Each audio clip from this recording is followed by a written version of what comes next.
Sup, playing more combat mission. This time I'm playing Black Sea. Been playing a lot of Shock Force 2, but this time I'm playing Black Sea. And for this one, we are in Ukraine. It's July of 2017, and 2nd Stryker Cavalry Regiment, 2CR, is operating along the Dnieper River area, south of the city of Kremenchuk. 3rd Platoon, Comanche Troop of the War Eagle Squadron, has been detached from Comanche Troop in order to secure the small town of Ipsinka, which was occupied by a Russian advance force from the 20th Motorized Infantry Brigade on the squadron's flank. The village is near a small river that branches off from the larger Dnieper River. The bridge and the crossing points are needed as alternate routes to provide maneuver options should any of the primary routes being utilized by the squadron prove to be untenable. Russian motorized forces in company strength were located in the village. However, they were heavily attrited by a flight of Apaches working the area during the night. As to his guessing, an estimated force of about platoon strength remains in the town. They should be in really battered condition, however, as a result of the attack that they suffered from the Apaches. And that's phase line green. 3rd Platoon is a Stryker infantry platoon, one of 3 in the troop, or one of 9 in the squadron. Stryker infantry are basically a light infantry unit, with the advantage of a fast ride to the battlefield. The Stryker itself has been fielded by the US since the beginning of 2002. It is an ICV, or infantry carrier vehicle, that functions much in the same way as an APC. It's a battle taxi, made to get the infantry quickly to where they need to go, and then dismount them. You want to keep them out of sight and behind defilade, with only the RWS exposed if possible, although I tend to use them in more creative ways when I can get away with it. The RWS can be fitted with the M250 caliber heavy machine gun or a Mark 19 automatic grenade launcher.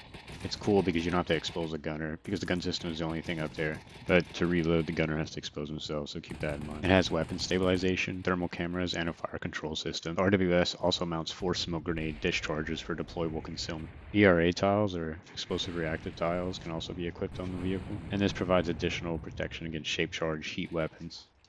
The Stryker's armor is high hardness steel. It's protected against 14.5mm from the front. However, there's additional ceramic armor bolted onto the rest of the vehicle that should give it 14.5 and artillery fragment protection all around. It comes with vehicle-mounted satellite and radio communications. The platoon is led by a lieutenant. His headquarters team is 4 guys deep. There's a leader, the assistant, an observer, and a radio operator. The team has radio and satellite communications. Attached to the platoon is a 2-man anti-tank team consisting of an anti-tank specialist, equipped with a javelin, and a rifleman. They have a radio for communication. The FGM-148 Javelin is a fire and forget anti-tank weapon that can destroy main battle tanks out to 2,500 meters. It can be used for spotting as well, because it has thermal optic. Every Stryker has one of these in the back of it with several missiles each. If employed properly, they are an extremely potent anti-tank weapon. The platoon has a weapon squad consisting of a squad leader, 2 spotters, and 2 gunners. They have M240 Lima machine guns. These can be used to destroy or suppress targets up to 1,800 meters when deployed with the tripod. The platoon has an FO team consisting of 2 observers. They have access to a laser designator and are dedicated to calling for indirect fire support. We also have a 2-man breach team. One of them has a 320 grenade launcher. They have breaching charges, and these can be used to blow holes through enemy fortifications, buildings, or whatever you want a hole in. And who doesn't like holes? The core fighting strength of the platoon comes from its 3 infantry squads. Each 9-man squad is led by a squad leader. The squad is organized around 2 teams. Each team consists of a team leader, saw gunner, 320 grenade launcher, or XM25 airburst grenade launcher, and a rifleman, one of which is dedicated anti-tank. They are equipped with AT-4s and have access to javelin launchers located in the back of the Strykers. Every single one of them has night vision, and many of the weapon systems within the squad have access to some form of thermal optic. The squad leader has satellite and radio communications, and both of the team leaders each have a radio. This gives them pretty great C2 and allows the platoon flexibility. Also attached to 3rd Platoon is a 3-man sniper team, consisting of 2 marksmen and a radio operator. They are equipped with an M107 50 caliber rifle that can engage out to 1,800 meters. It has a heavy thermal sight that allows target recognition out to 2,200 meters. They also have an M110 SAS that can engage targets out to 800 meters with its 7.62mm rounds. The radio operator has an M320 grenade launcher, and the team has both satellite and radio communications. They are riding around in an up-armored Humvee, equipped with a Mark 19 grenade launcher. These are quick, but the up-armored version is a bit slower than the default soft-skinned one. It's best to be careful with these. The gunner is exposed, and they can't handle much at all. They're only guaranteed protection up to 7.62, so most vehicles will easily punch holes into them if you are not careful. The platoon has 120mm mortar support. that is capable of firing high explosive, white phosphorus, and precision guided munitions, which are able to hit pinpoint targets with GPS guidance. The platoon is expected to receive Raven UAV support in about 5 minutes, and in around 15 minutes, the platoon is supposed to receive M777 155mm howitzer support, which is capable of firing HE, white phosphorus, and Excalibur guided munitions. At about the 30-minute mark, the platoon will receive a mobile gun system. The M1128 Mobile Gun System, MGS, is an armored fighting vehicle variant of the Stryker, armed with a 105mm cannon. The MGS provides Stryker units with a mobile direct fire support that can be used against fortified infantry positions. Although it can be used as an anti-armor asset in an emergency, it has thin armor and a very limited supply of armor-piercing rounds. The cannon is mounted in a special RWS with stabilization, an autoloader, which is rare for U.S. combat vehicles, fire control system, and a coaxial M240 Charlie machine gun. A pintle-mounted M250 caliber machine gun is also accessible from the commander's hatch, although the position is quite exposed. A big drawback to this vehicle is its limited storage space for its 105mm rounds. Originally, these were assigned to Stryker rifle companies. Since then, the MGS platoons have been moved to the battalion level, with one MGS platoon of 3 vehicles per rifle battalion. So that's everything I have. I need to fully utilize every aspect of this platoon, its attachments, and what fire support I have. I have an hour and a half to get the objectives, but I don't want the fight to last that long, in case Russian tanks show up. I need to get into the town quickly, and after taking the town still have enough combat power, push through the water crossing, or hold back an enemy counterattack. I'm forcing myself to use the Strykers in a more daring manner than what they are probably intended for, but I'm going to try and compensate for that risk with speed and firepower, both indirect and direct. So that's my full force composition. Now what's my plan? So the terrain and elevation look a little like this. The first objective is phase line green. It runs across the map along the tree line from north to south. Objective Alpha is the part of town where the bridge is located. It is the most densely populated area on the map. Objective Bravo is the crossing next to Alpha. It's mainly an open area that should be observable from the edge of Alpha. Objective Charlie, the second crossing point. It has a few houses and a heavily wooded area that I want to avoid if possible. For the first stage of my attack, mortars will hit the southern edge of phase line green, where the road meets the trees.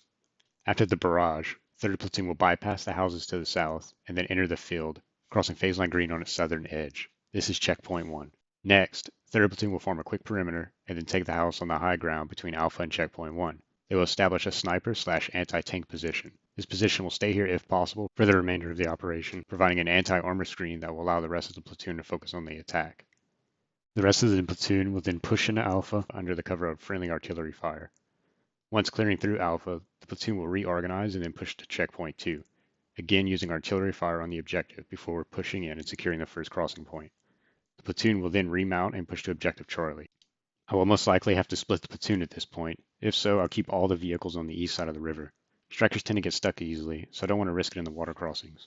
And so we begin with Phase 1. The goal of Phase 1 is to get across phase line green and reach checkpoint 1. First, the sniper team will move up dismounted and recon the buildings that we need to bypass. There may be enemy in these houses, and I have to pass close to them in order to avoid the tree line on phase line green. Once satisfied, the sniper team will return to the vehicles. While they were returning, the mortar mission should start to drop in order to suppress phase line green. After the fire mission, one section of strikers will move up to the house and set up a short support by fire. Snipers in the Humvee will move to get eyes on the tree line. The other section of strikers will then move in between these units across the road and into the field where checkpoint 1 is located. Support by fire strikers in Humvee will then regroup with the lead section. They will then establish a perimeter suppressing any enemy or suspicious areas, while dismounting the infantry. My snipers reach the houses and they begin to observe for enemy. About 2 minutes later, strikers spot a BTR next to the house that I plan on setting an anti-tank position in. They begin to engage the BTR with the 50 cal and Mark 19s.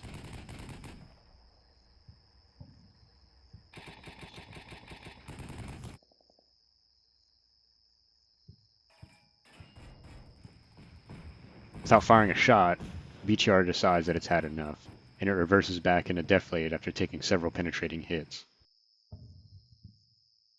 At this point, I'm satisfied with the buildings and I send my snipers back to their Humvee. As they return to the vehicles, my mortars begin to fall in the southern portion of phase line green, and I get ready to make my move.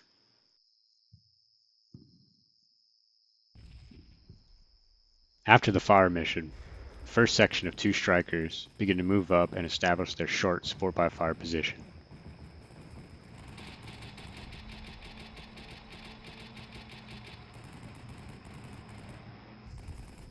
the Humvee, and the other section of strikers follow up seconds later.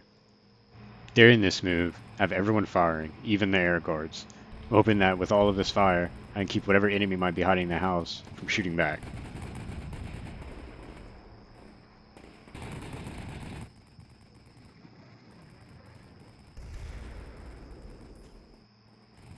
My second section of strikers quickly make it to the fence, smash through it, and begin crossing the road.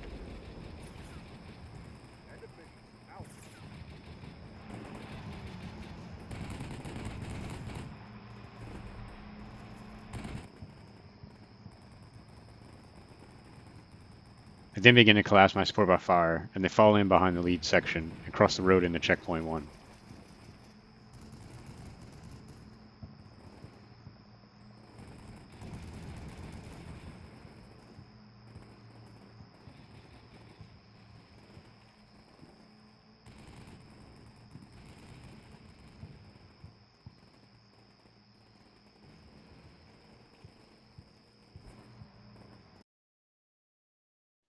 Now that I've crossed phase line green, phase 2 of my plan is to establish that perimeter and dismount my infantry. Once that's done, I would then begin to shift the platoon towards the house where I want my anti-tank position set up. This is the same house where the BTR was engaged. Once ready, I would then begin to push my infantry up towards this house. They will be supported by heavy direct fire from the strikers and from the rest of the dismounted platoon's infantry. Whatever I do here has to be quick. It's a super exposed position and there is a reverse slope on the other side.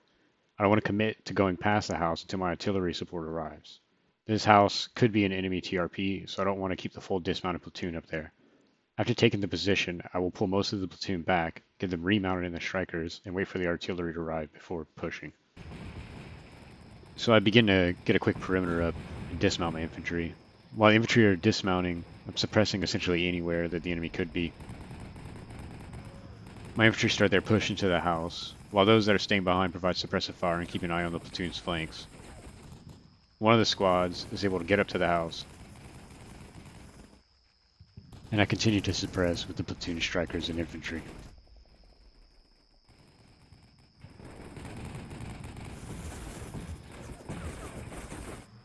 Once they enter, they notice the BTR from earlier hiding behind Deflade. I decide this BTR needs to be dead, so I rush 2 of my strikers up. This is risky, but it worked, so fuck it.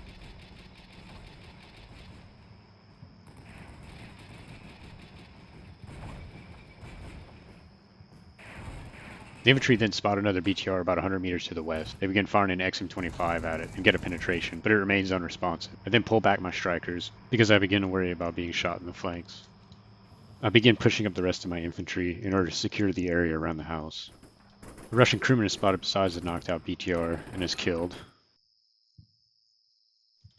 Another BTR is then spotted north of Charlie. It doesn't notice us, but we fire a javelin at it and get a kill. Another crewman from the knocked out BTR makes a break for it, but is quickly cut down.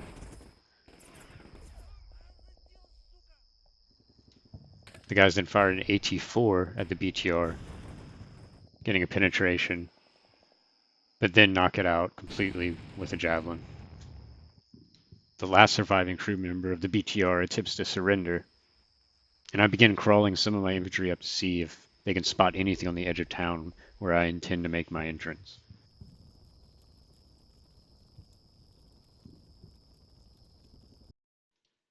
So phase 3. Now that I've set up in the house I'm a sniper javelin position, and the platoon is waiting for the green light, all I have to do is wait for the 777s to come online and begin shelling Alpha. I plan to enter the 2 long buildings on the southern edge, and clear through to the 2 buildings by the first T in the road. The artillery will shell the entrance point for a few minutes, and then shift north, allowing the platoon to make its entry. The strikers will rapidly move up to the building, stopping only a few meters outside. They will then pop smoke and dismount the infantry squads. The strikers will then pull back as the infantry begin to clear the buildings. Once the infantry have established a foothold, the strikers will move back up to provide better fire support and facilitate the establishment of the line on the T in the road. They will then begin engaging the enemy to the north and eliminating any hard points with direct fire weapons. When the MGS arrives, I will begin using it to knock down whatever buildings still have enemy in them, and to prep any houses that I plan to enter. Friendly artillery will be falling relatively close to my troops, so I will need to remember to call off that artillery early or adjust any movements if I don't want to lose any combat power to friendly fire. I begin to pull the platoon back to the strikers in order to get them staged to push into the town on Objective Alpha. I give them my sniper team a javelin and send them back up into the house with the anti-tank team. I begin to call in the 777 artillery mission and set it to begin dropping shells on the town in 5 minutes. Suddenly, the UAV spots a stationary BTR on the bridge inside Alpha. I call in precision rounds from the troops' mortars, knocking it out.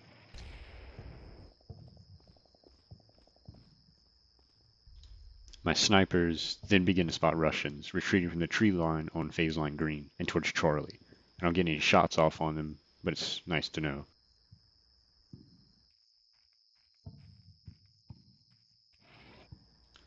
Not long after this, my artillery mission gets a fire for effect on Alpha. I let the rounds come in for a few minutes before shifting the fire north towards the center of town and away from where I plan to enter.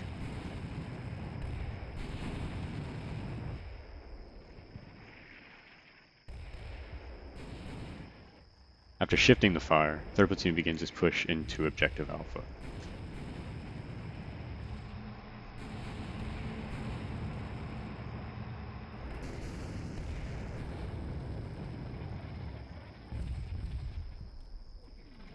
Now, the strikers are pretty exposed coming over this high ground, but I'm hoping that with the artillery and the suppressive fire from the strikers and the air guards, I can keep the enemy's heads down, quickly push over the hill, and up into the houses.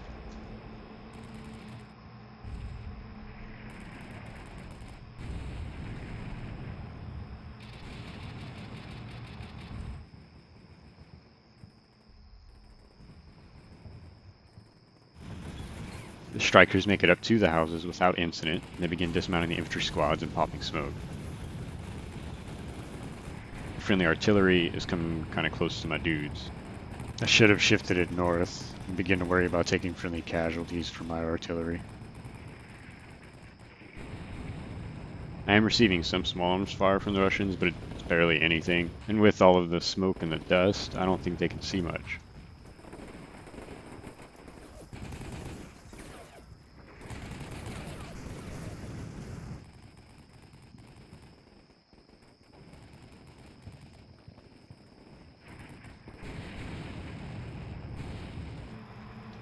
I push my strikers up a few meters and have them pop smoke one more time, giving my smoke screen a little bit more depth. The strikers then begin reversing back, and the infantry begin pushing into the buildings and establish my foothold in the town.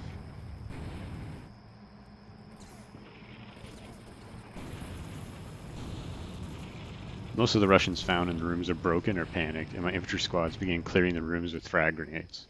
At this point, I still haven't taken any casualties, but I have a feeling that if I do take any, it will probably be while clearing these houses. And at this point, I'm in. I have 2 entire squads in the buildings. So I begin moving my remaining squads and HQ element into the buildings. Smoke has allowed me to freely move into town and into the buildings. I continue to spot more cowering Russians. They aren't offering much resistance. I'm guessing there's only a squad or 2 in this town.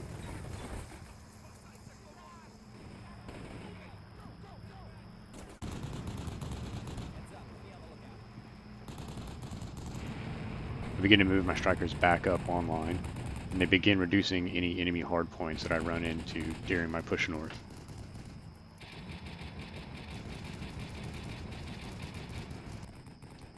The platoon then begins to make contact on the ridge to the west of town. These Russian infantry aren't much of a problem. They're coming in over the high ground, and the striker watching my left flank easily cuts them down with its 50 cal.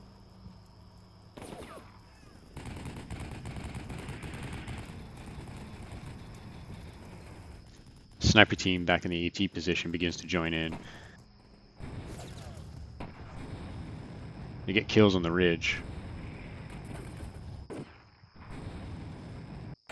but then shortly after attract machine gun fire from the north over by Charlie.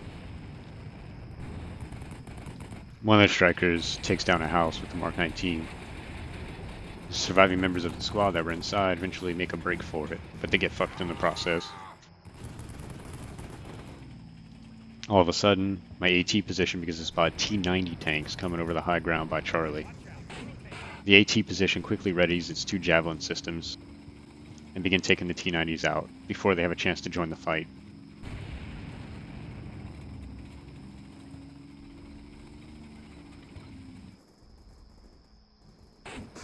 Hopefully these are the only 2 tanks. I might not be so lucky next time.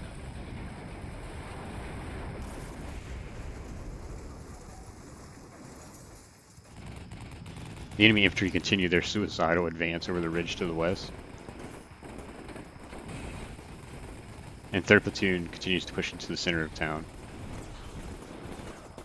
So I haven't taken any casualties, but I've burned through a massive amount of ammunition. But that's okay. I have plenty of extra ammo in the strikers. Might as well use it, especially in a town. Urban fighting and combat mission can go from okay to real fucked up pretty fast. Might as well use it here, where everything is close range and high risk. After a few minutes of fighting, the contact begins to cool down in the town. Shortly after, my MGS arrives, and I begin preparing the platoon to push into the north side of town. So now that the MGS is here, I'm going to start pushing to the north side of town.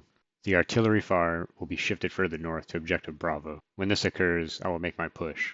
The majority of the platoon will be support by fire, while a single squad, lowered in a striker, will be the assault element. On my right flank, the MGS will dash forward, pop its smoke, and fire into the building that I wish to enter. It will then reverse, while the infantry move up through the smoke in their striker. The striker will then pop its smoke, and the infantry will dismount at the front door, so that they can quickly get into the house. This initial entry across the gap will be the only mounted one, but the rest of the platoon will move through the objective in a similar way, using immense fire and vehicle smoke. They will continue to push through to the northern portion of the objective, doing as much urban reorganizing as needed in order to keep the friendly casualties down. Clearing buildings in combat mission is dangerous, and you will almost always take casualties when entering those that have enemy within them. While the MGS links up with the rest of the platoon, I continue to pour fire into the northern side of town. I do this in the hopes that it will make entering the buildings easier. It could influence any Russians hiding inside to pull out of them, or at least keep them suppressed. One Russian, with an RPG, takes a shot at the strikers, but misses, hitting a nearby low wall instead. While some of the Russians are getting a little ballsy, most of them are panicked or broken. I'm not really getting a whole lot of return fire, besides for 1 or 2 here or there. It's possible that there just aren't many Russians in the town. The enemy fire has died down to a point that I'm comfortable with, so at this point, I decide that I'm about ready to push across the gap and into the next set of buildings. Push my MGS forward so that it can pop smoke and fire around into the house.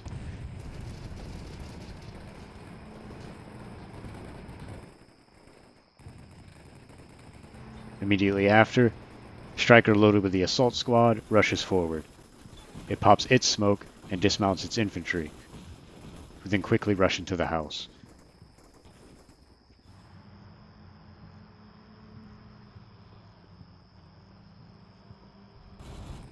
On my left flank, the other squads then begin their push, while the strikers cover them with smoke, 50 cal, and Mark 19.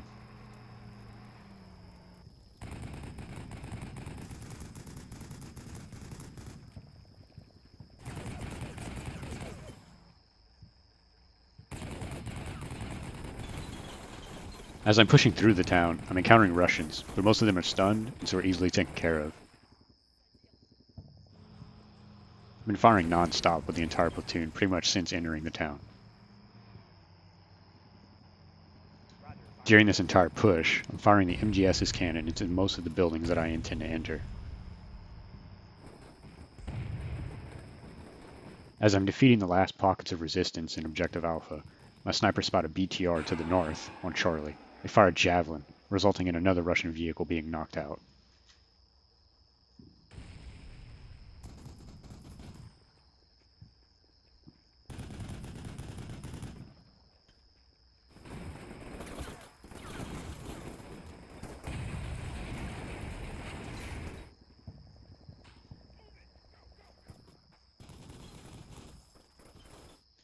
As my infantry are reaching the northern edge of town, they begin to get spots on Russian infantry in the wood line to their north. They begin firing XM25 and 40mm grenades. The Russians don't return fire, however, but take several casualties. It doesn't take long after I've cleared the majority of Alpha for Russian spotting rounds to begin falling on my position.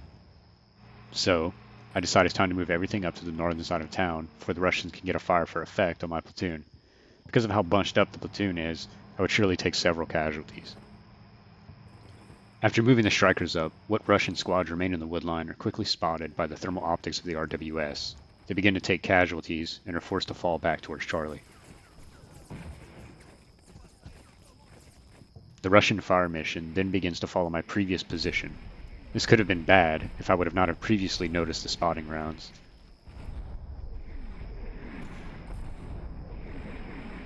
At this point I begin to remount the infantry onto the strikers, rearm them, and get them ready to push to the water crossing on Objective Bravo.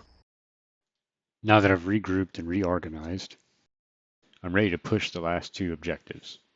I've already shifted the artillery fire to begin hitting Charlie, and I can observe Bravo from where the platoon is currently at.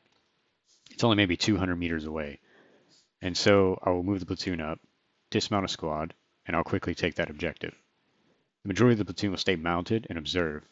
Once Bravo is verified as clear, the dismounts will then regroup with the strikers and remount.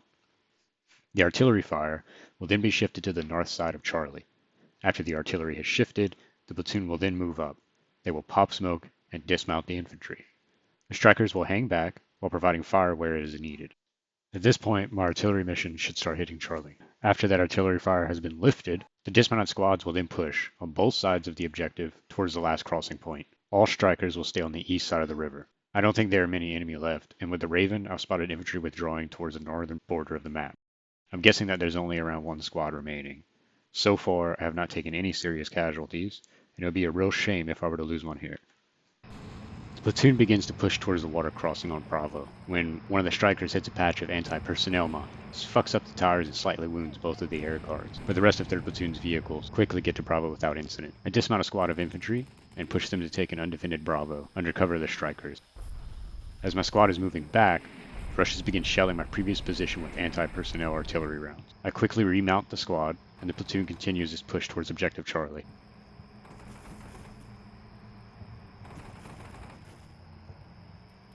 The platoon strikers quickly push up to within meters of the woodline, pop smoke, and begin dismounting the infantry squads.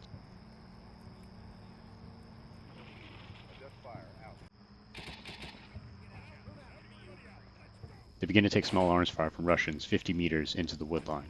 Small firefight erupts. My infantry continue to push into the woodline, and the strikers begin to spot and fire upon retreating Russians on the north side of Charlie. My infantry are eventually able to push through the initial contact in the woods. One of my squads is able to quickly cross the river and get onto the western side of Charlie. The UAV then begins to spot multiple groups of Russians retreating towards the north, away from Objective Charlie.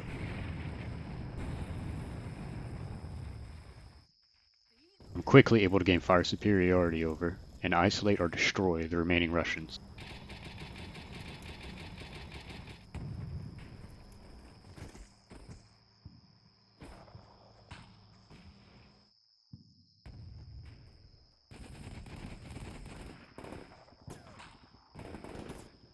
The platoon continues its cautious push to the water crossing on Charlie. I haven't shifted my fires far enough north, and this results in one of the squads getting hit with fragment. Luckily, this only results in minor injuries. The infantry squads eventually make it up to Charlie, and the strikers are called forward to get overwatch across the river. And at this point, I get a victory screen. U.S. Army total victory.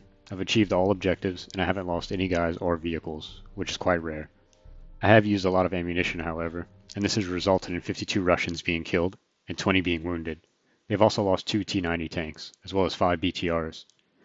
Firepower, speed, and luck all played a role in my plan. I could have probably coordinated everything a bit better, because I found myself waiting for artillery to show up, so maybe I could have gone slower, I guess. Either way, I think I could have done that better. The platoon was bunched up most of the time. Indirect fire could have really put a hurting on me if it would have come in at the right place and at the right time. My indirect fires needed to be coordinated better. Some of my guys only took minor injuries from friendly artillery, but it could have been way worse, especially with how bunched up everyone was.